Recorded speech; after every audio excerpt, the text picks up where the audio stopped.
नमस्कार दोस्तों, मैं विनोद कुमार सचान। विषय है धर्म दर्शन का। ये धर्म और दर्शन का विषय लोगों के जेहन में उतरता नहीं है। उसका कारण है कि अगर आप शास्त्रों की बात करेंगे तो वहाँ तो स्पष्ट है, लेकिन ना मैं शास्त्र पढ़ता हूँ, मुझे तो लोग बताते हैं कि शास्त्रों में लिखा है, शास्त्रों के अनुसार। ऐसे ही आज आपके सामने एक बहुत मार्मिक विषय है गायत्री महामंत्र का। इसको महामंत्र कहा जाता है और कहते हैं कि ये मूल मंत्र है। मतलब जितने भी विषय हैं वो सब विषय मनुष्य के जीवन के, धर्म के, दर्शन के, पूजा के, आराधना के, उपासना के, सब के पीछे मूल मंत्र यही है, गायत्री महामंत्र। अब मैंने अपनी आंखों से देखा है, खूब इसको बारीकी से परखा है। क्या कि लोग कहते हैं कि अगर गायत्री महामंत्र का जाप किया जाए तो ये चीजें उपलब्धियां हमको मिलती हैं। बहुत सारे लोग प्रतिदिन गायत्री मंत्र का जाप करते हैं, मैंने देखा है। और मैंने ये भी देखा है, क्योंकि मेरे नियरेस्ट हैं, मैं देखता हूं कि प्रतिदिन सुबह वो गायत्री मंत्र का जाप करते हैं। कोई 1 माला करता है, कोई 10 माला करता है।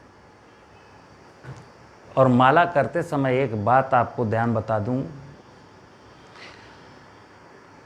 कि मैंने माला करते समय लोगों को देखा है जिनका माला करने का टारगेट होता है कि सुबह बैठ करके 10 माला तो निपटानी ही है, तो वो क्या करते हैं, फिर गायत्री मंत्र का जो मूल भाव है वो दिमाग से उतर गया। उनका टारगेट है कि 10 माला करनी है।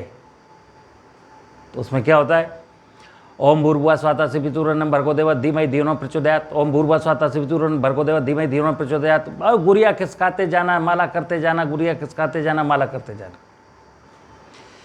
ये धर्म दर्शन का विषय बड़ा मार्मिक है। आज मैं इस गायत्री मंत्र मेरे दिमाग में आया कि इसके बारे में इसको लिख करके आपसे वार्ता करूंगा, तो शायद आपको धर्म दर्शन समझ में आए।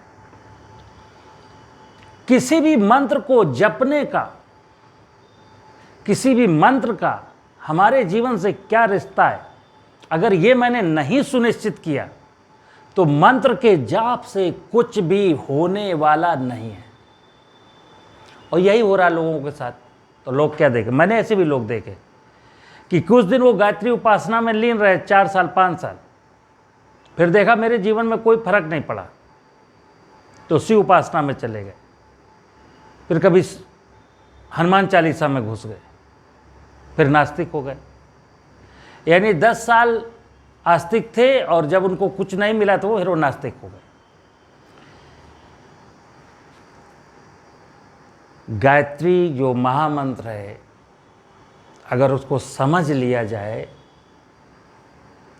और समझ करके हम जीवन में उसको उतार लें, एक बार समझ आने के बाद फिर उसको रटना नहीं है। जैसे मैथमेटिक्स होती है ना, मैथमेटिक्स में अगर गुणा भाग हमको आ गया, फार्मूला आ गया, तो फिर मैं कोई भी क्वेश्चन कर लूँगा।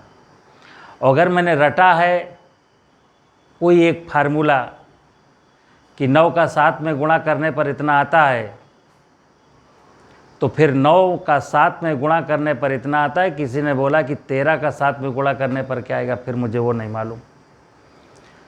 तो मुझे जो विषय है उसका सिद्धांत पता होना चाहिए, अर्थ पता होना चाहिए, मतलब पता होना चाहिए। देखिए आप, गायत्री मंत्र ओम भूर्भुवः स्वः तत्सवितुर्वरेण्यं भर्गो देवस्य धीमहि धियो यो न प्रचोदयात्।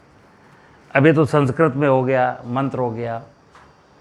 जब इसका भावार्थ की बात करते हैं, इसका मतलब क्या है, तो देखिए 2 मतलब है। मतलब एक ही है, बस भाषा अलग है।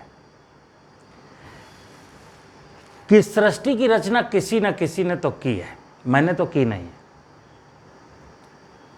अपने आप हुई है, लेकिन अपने आप भी क्यों हुई है, कोई ना कोई कारक तो है।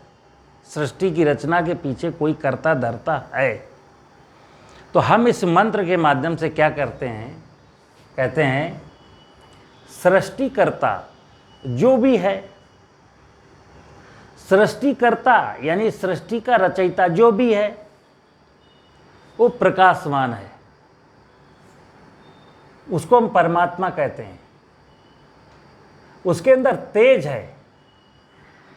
तो हम सृष्टिकर्ता प्रकाशमान परमात्मा के तेज का हम ध्यान करते हैं। इस मंत्र के माध्यम से सृष्टिकर्ता प्रकाशमान परमात्मा के तेज का हम ध्यान करते हैं और प्रार्थना करते हैं कि वह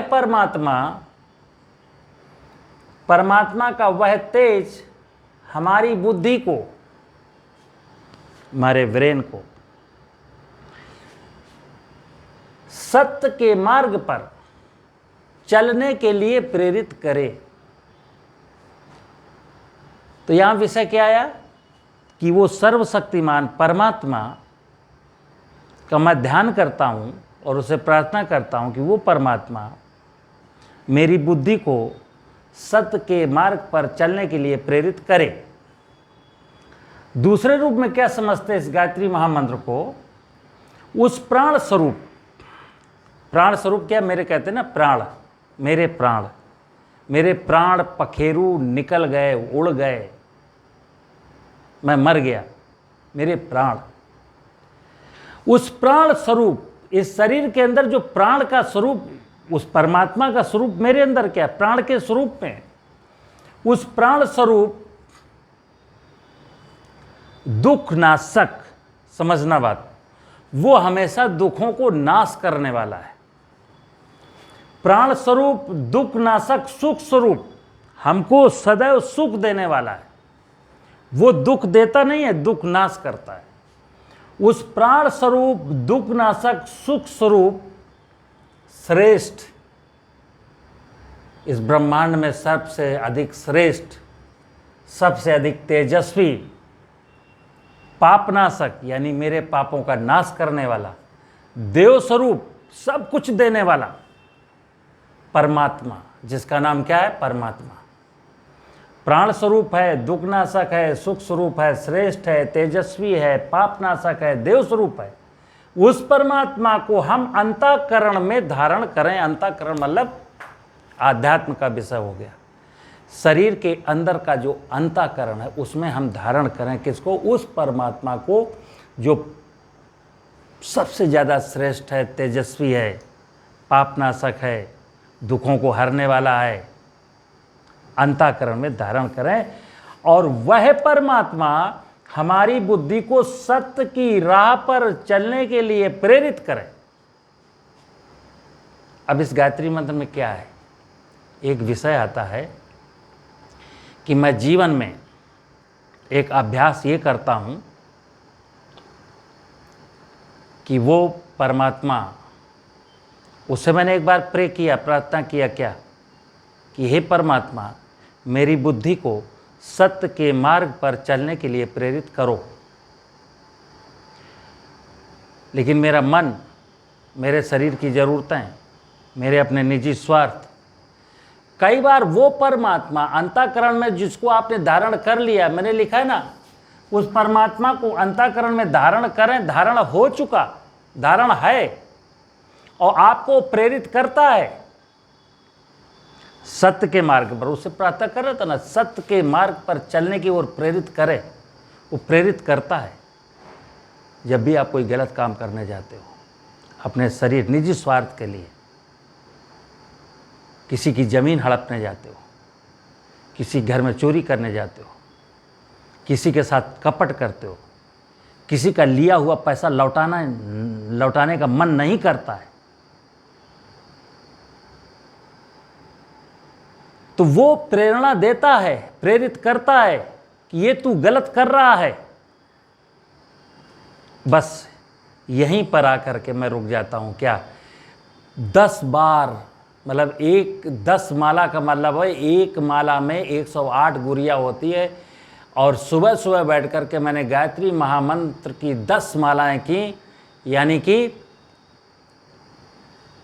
1100 बार सुबह उठ करके उस परमात्मा से मैंने 1100 बार अनुरोध किया। क्या एक ही अनुरोध किया कि हे परमात्मा, मेरी बुद्धि को सत्य के मार्ग पर चलने के लिए प्रेरित कर। लेकिन जब वो प्रेरित करता है तो मैं सत्य के मार्ग पर चलने के लिए तैयार नहीं होता। ये बताइए मित्र कि ये गायत्री मंत्र की 10 मालाएं, जो व्यक्ति ऐसा 10 माला करेगा रोजाना, सत्य के मार्ग पर खुद नहीं चलेगा, तो परमात्मा उसके लिए क्या कहेगा कि बेटा चलना तो तुमको था, मैं तो तुमको प्रेरित करता हूँ, मैं तो इंस्पायर करता हूँ तुमको, हर रोज करता हूँ, दिन में कई बार करता हूँ। आप अपने मन मस्तिष्क में टटोल कर देखिए कि रात को सोते समय मैंने तुमसे क्या कहा था, सुबह उठ के ऐसा मत करना। दोपहर में जब ऐसा काम करने जा रहे थे मैंने क्या समझाया था, ये काम ठीक नहीं है, लेकिन तुमने तो किया। और अब हुआ क्या कि 5 साल तक ये गायत्री मंत्र का जाप करने वाला व्यक्ति जब इसके जीवन में कुछ अनहोनी हुई तो फिर क्या करता है कि इस गायत्री महामंत्र में कुछ नहीं रखा है, ये बेवकूफ़ों का मंत्र है। फिर क्या हो गया, वो नास्तिक। अभी ईश्वरवादी था, अब वो नास्तिक हो गया। तो मैं बता दूं आपको, मैं कई बार अपने वीडियो के माध्यम से आपको सत्य बताने की कोशिश करता हूं कि ये जो धर्म है, धर्म, दर्शन और आध्यात्म, ये धारण करने की वस्तु है, समझने की वस्तु है, रटने की नहीं है, गाना गाने की नहीं है। कई बार आपको बताया हूं कि हनुमान चालीसा में क्या करते हैं, मतलब हनुमान जी के जो गुण थे उनका मैं बखान करता हूं। हे हनुमान ज्ञान गुण सागर, हे कपीस त्यों लोक उजागर। हर रोज मैं हनुमान जी की तारीफ करता हूं। हनुमान जी की तारीफ का मतलब है कि हनुमान के स्वामी तो राम है, आपका भी तो कोई स्वामी होगा। तो जिस प्रकार हनुमान के मन में स्वामी भक्ति है कि स्वामी के लिए वो कुछ भी करने को तत्पर हैं, आप अपने स्वामी के लिए क्या करने को तत्पर हैं? तो जो अपने स्वामी के लिए कुछ भी कर गुजरने के लिए तत्पर है, वो हनुमान चालीसा नहीं भी पढ़ता है तो हनुमान का भक्त है और हनुमान की कृपाएं उस पर बरसेंगी। लेकिन हनुमान जी की तारीफ में प्रतिदिन जो है कसीदे गढ़ना और हनुमान बनने का प्रयास ना करना, तो गायत्री मंत्र महामूल मंत्र है, ये जीवन का सार है। मैं परमात्मा से एक ही बात करता हूँ कि आपसे ज़्यादा श्रेष्ठ, आपसे ज़्यादा तेजस्वी कोई नहीं है। और मैं आपको अपने इस अंतःकरण में धारण करता हूँ, आपके तेज को, आपकी श्रेष्ठता को मैं अपने इस अंतःकरण में धारण करता हूँ, क्योंकि आपका ही अंश इस शरीर के अंतर है। मेरे अंतःकरण में क्या है, आपका ही एक अंश आत्मा के रूप में विद्यमान है। तो उस आत्मा को आप परमात्मा से मैं जोड़ता हूँ और मैं तय करता हूँ कि मैं सत्य की ओर चलूँगा। क्योंकि इसमें भी देखिए सत्य के मार्ग की ओर चलने के लिए प्रेरित करे, और यहां भी कहता हूं बुद्धि को सत्य की राह में पर चलने के लिए प्रेरित करे। एक शब्द आता है ना, सत्संग, सत्संग। अब मामला केवल यहां फंसता है कि हमें सत्य पता ही नहीं है। हमारे जीवन का सत्य तो ये है कि मुझे इतना धन कमाना है, हमारे जीवन का सत्य है अब मुझे एक मकान बनाना है, हमारे जीवन का सत्य है मुझे एक गाड़ी लेनी है और किसी सूरत में काम करना है। उसके लिए मुझे प्रकृति को खराब करना पड़े, किसी व्यक्ति को ठगना पड़े, कुछ भी करना पड़े, मुझे चाहिए, यानी शरीर केंद्रित होकर के जीवन जी रहा हूँ। यहाँ विषय अंतःकरण का है। इस परमात्मा को मैं अंतःकरण में धारण करूं, यानी शरीर केंद्रित होकर के जीवन न जीऊं, परोपकार के लिए वह जीवन जीऊं। सत्य का मार्ग क्या? सत्य का एक ही रास्ता है, परोपकार। ये जीवन एक यज्ञ है। अगर मैंने मन में धारण कर लिया और मैंने इसको कर्म में उतार लिया, सत्य की ओर चल पड़े,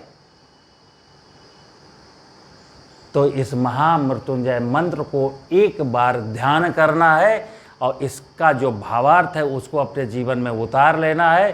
तो मुझे रोज रोज माला करने की जरूरत नहीं है। अब माला कौन सी होगी? अब कर्म की माला होगी।